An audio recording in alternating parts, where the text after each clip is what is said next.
I did not want to bring any graphics. I didn't want to bring no graphics into this lesson. But it has to be done. We're going to have a graphic. I'm going to show you something. The last episode, we had a couple of comments there that I did not explain something in depth enough. So we're going to do it 2 more times. What the function of this, and we're going to time this Maytag without any tool whatsoever. That's what we're going to do. But we have to get there. The journey is not. And what I'm going to explain is what's going on inside this flywheel. What's going on in there and why you would need a jig. This is the only reason you need the jig, is to position this back plate right here. Okay, let's say this right here is the center line, right here.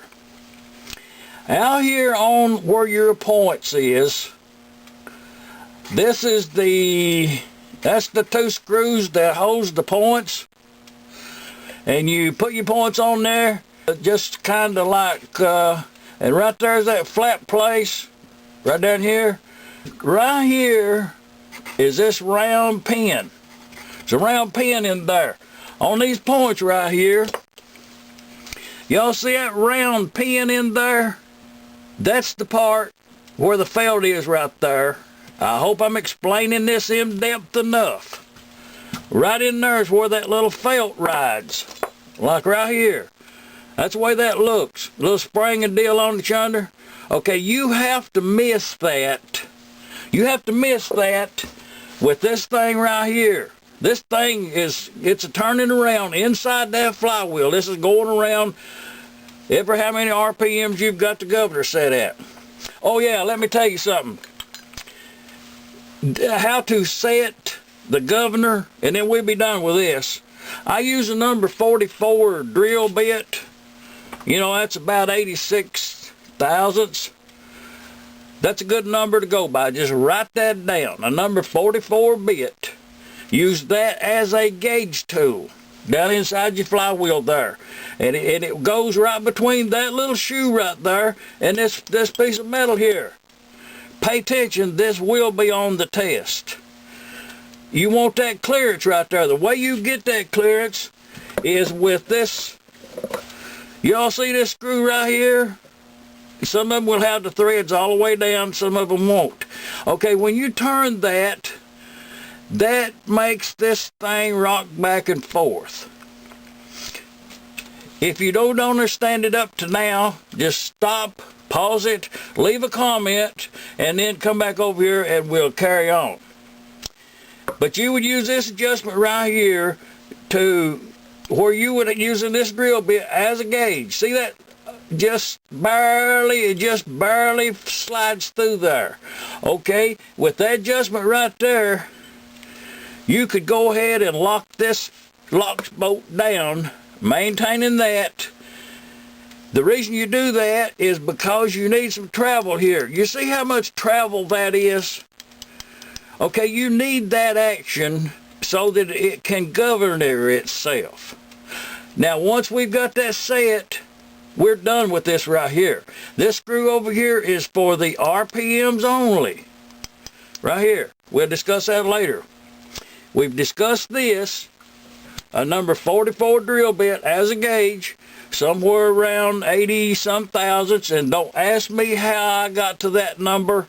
It's just, if you take enough of these apart and observe that, then you don't even have to put a feeler gauge in there. You just know by eyesight how much it is. And then you check a couple of them, and then you say, well, you know, that's a pretty good number to go by if I had to tell somebody in the foreign land how to do it. It's that easy. We're done with this. What happens is that the fiber roller is right here. If you could look at this as a circle, right there's that fiber roller. Okay, it is going in a circle A perfect circle, around and around as it's going. The problem is, you do not want this pin right here, which is this right here. That's this thing right here. Is this plain enough? If you want me to go over this again, just leave a comment and we will go over this till the whole complete class. This is one of them classes. The part right here is the part that comes into that no child left behind attitude. I'm gonna stick with this series on how to adjust these points without a tool. I'm gonna stick with this until you will have the basics. It's like teaching a man how to fish. It's the same theory. Once you understand this, then you won't have no problem with a Maytag ignition. They're very good, as a matter of fact. This right here, if you could see it in real life, would be mounted right there on the backing plate.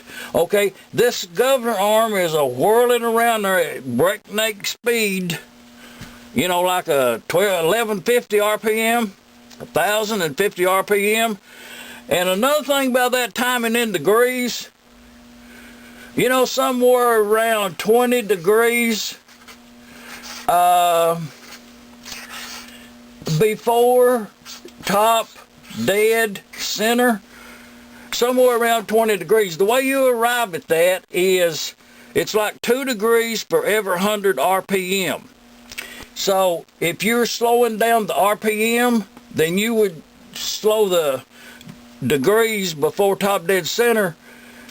If you kept lower the RPM, you could take this down, you know, like to 10 degrees before top dead center. Even the flywheel engines, I have several that I run right at top dead center. The exhaust is pleasant to the ear, just a whisper, I'm telling you.